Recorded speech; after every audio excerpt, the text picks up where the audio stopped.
Student, I hope you all are good. चलिए शुरू करते हैं हमारा आज का लेक्चर। और पिछले वीडियो में मैंने आपको लाइट के बारे में और रिफ्लेक्शन के बारे में उसके डिफिनीशंस अच्छी तरह से बता दिया था। आज हम लोग जानेंगे उसके टाइप्स और लॉज ऑफ रिफ्लेक्शन, और जो रिफ्लेक्शन से रिलेटेड टर्म्स है उसे हम लोग डिफाइन करेंगे। और मैं आपको एक शुरू करने से पहले बात बता दूं कि अगर आप वीडियो को सब्सक्राइब नहीं किए हैं तो कृपया इसे सब्सक्राइब करें। तो चलिए शुरू करते हैं हमारा आज का वीडियो। तो रेगुलर रिफ्लेक्शन का डिफिनीशन मैंने यहाँ पे लिख दिया है। आइए एक बार पढ़ के समझ लेते हैं क्या होता है। The phenomenon due to which a parallel beam of light on striking a smooth highly polished surface. इस टर्म को समझना जरूरी है कि the phenomena due to which a parallel beam of light का मतलब हुआ कि कोई सोर्स है और ये कोई प्लेन मिरर है, मान लिए इस पे पैरेलल बीम ऑफ लाइट आ रहे हैं, मतलब ऐसे पैरेलल आ रहे हैं और ये पैरेलल ही रिफ्लेक्ट कर रहे हैं, तो इसी को कहते हैं parallel beam of light. Beam of light का मतलब होता है group of lights. A group of ray of light is called beam. ठीक है, तो ये आप समझ गए। पैरेलल बीम ऑफ लाइट किसे कहते हैं? जब वो किसी स्मूथ, चिकना और हाईली पॉलिश्ड सरफेस पे, लाइक प्लेन मिरर एक हाईली पॉलिश्ड और स्मूथ सरफेस होता है, उस पर जब टकराती है तो is reflected back as a parallel beam of light. जब पैरेलल बीम ऑफ लाइट किसी हाईली पॉलिश्ड सरफेस से टकराती है तो वापस पैरेलल बीम ऑफ लाइट में लौटती है टकराकर, उसे रेगुलर रिफ्लेक्शन कहते हैं। और यहाँ पे एक स्टार मार्क देकर लिखा हुआ है, बहुत इंपॉर्टेंट बात, image are form by regular reflection. हमारा जो इमेज बनता है मिरर में वो रेगुलर रिफ्लेक्शन के कारण। अब आइए आगे बढ़ते हैं नेक्स्ट टाइप की ओर। नेक्स्ट टाइप था इरेगुलर रिफ्लेक्शन। जानते हैं उसका डिफिनीशन?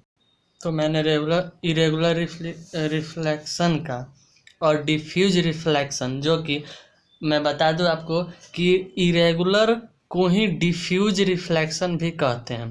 तो इसका डिफिनीशन हम लोग जान लेते हैं। The phenomenon due to which a parallel beam of light on striking a rough surface. आप इसको ध्यान से पढ़िएगा।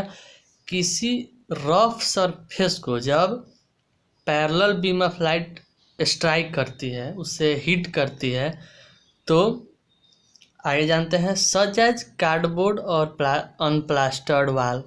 जैसे कि आप मान लो कोई कार्डबोर्ड है या अनप्लास्टर्ड वाल है जिस दीवार पे प्लास्टर नहीं हुआ, वो दीवार, ये रफ सरफेस है। चाहे कोई भी rough surface gate reflected in various direction is called irregular और डिफ्यूज रिफ्लेक्शन। तो इसे हम अच्छे से समझते हैं। एक फिनोमिना जो कि एक पैरेलल बीम ऑफ लाइट किसी रफ सरफेस से जब स्ट्राइक करते हैं, जब टकराती है, तो वो वेरियस डायरेक्शन में फैल जाती है, मतलब रिफ्लेक्ट करती है। उसे हम लोग इरेगुलर और डिफ्यूज रिफ्लेक्शन कहते हैं। अब आगे बढ़ते हैं नेक्स्ट टॉपिक की, और हमारा नेक्स्ट टॉपिक था laws of reflection. Laws of reflection किसे कहते हैं, आइए जानते हैं। तो आइए समझते हैं लॉज ऑफ रिफ्लेक्शन को, पहले एक फिगर के थ्रू, फिर हम लोग जानेंगे डिफिनीशन के थ्रू। तो मैं यहाँ पे एक फिगर बना रहा हूँ। ये एक प्लेन मिरर है, मान लीजिए ये एक प्लेन मिरर। ओके, यहाँ से कोई रे आती है और ये रिफ्लेक्ट कर जाता है। ठीक है, सॉरी ये थोड़ा गड़बड़ा गया, तो मैं इसे अच्छा से कंस्ट्रक्ट कर देता हूँ। यहाँ, हाँ, ये हो गई। यहाँ से कोई इंसिडेंट रे आया और रिफ्लेक्ट करेगा, और यहाँ पे मैं एक नॉर्मल डाल देता हूँ। तो इसे हम लोग ए, इसे बी और इसे एन और एम और एम डैश मान लेते हैं। तो ये हो गया एंगल आई और ये हो गया एंगल आर, एंगल आई और एंगल आर।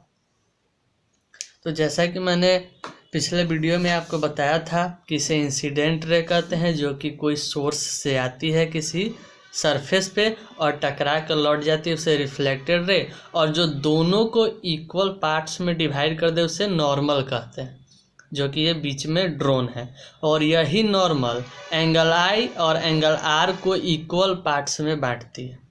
तो आइए जानते हैं इसका पहला लॉ। इसका पहला लॉ क्या है वो समझते हैं। अब हम दोनों लॉज को समझेंगे पढ़कर। तो पहले दिया हुआ है, फर्स्ट लॉ है हमारा incident ray the normal at the point of incidence and the reflected ray all lie of the same plane. ठीक है, अब आगे बढ़ते हैं हमारा सेकेंड लॉ की ओर। The angle of incidence is equal to the angle of reflection. अब दोनों को अच्छे से समझते हैं इस फिगर के थ्रू। तो यहाँ पे दिया है इंसिडेंट रे, तो इंसिडेंट रे हमारा ये हो गया जो कि किसी सोर्स से आती है किसी सरफेस पे। तो यहाँ पे प्लेन मिरर है तो यहाँ पे आ रही है। और the normal at the point of incidence, और ये इसको कहते हैं पॉइंट ऑफ इंसिडेंस, जहाँ पे इंसिडेंट रे स्ट्राइक करती है उसी को पॉइंट ऑफ इंसिडेंस कहते हैं। और ये नॉर्मल हो गया पॉइंट ऑफ इंसिडेंट पे। और द रिफ्लेक्टेड रे, ये जो रिफ्लेक्टेड रे है यहाँ से लौटा वो all lie on the same plane. ये तीनों रेज, ये मतलब दोनों रेज और नॉर्मल एक पॉइंट पे ही लाई करती है, मतलब मिलती है, उसे हम लोग पॉइंट ऑफ इंसिडेंस भी कहते हैं। ठीक है, ये था हमारा पहला लॉ जो कि हम लोग समझ चुके हैं। अब आते हैं नेक्स्ट लॉ की ओर। तो दूसरा लॉ है the angle of incidence is equal to the angle of reflection. अब ये कह रहा है कि एंगल ऑफ इंसिडेंस क्या हुआ, तो द नॉर्मल रे और एंगल इंसिडेंट रे के बीच में जो एंगल बनता है उसे एंगल ऑफ इंसिडेंस कहते हैं। और एंगल ऑफ रिफ्लेक्शन किसे कहते हैं, तो नॉर्मल और जो रिफ्लेक्टेड रे के बीच में एंगल बनता है उसे एंगल ऑफ रिफ्लेक्शन कहते हैं। एंगल ऑफ इंसिडेंट को एंगल आई से डिनोट करते हैं और एंगल ऑफ रिफ्लेक्शन को एंगल आर से डिनोट करते हैं। ठीक है, तो आई होप आप सब अच्छे से समझ चुके होंगे। आइए आज का सेशन यहीं पे समाप्त करते हैं और मिलते हैं नेक्स्ट वीडियो में। तब तक के लिए घर पे रहे, सुरक्षित रहे। अगर ये आपको वीडियो अच्छी लगी तो लाइक शेयर एंड सब्सक्राइब जरूर से ज़रूर करें। धन्यवाद and have a good day to all of you.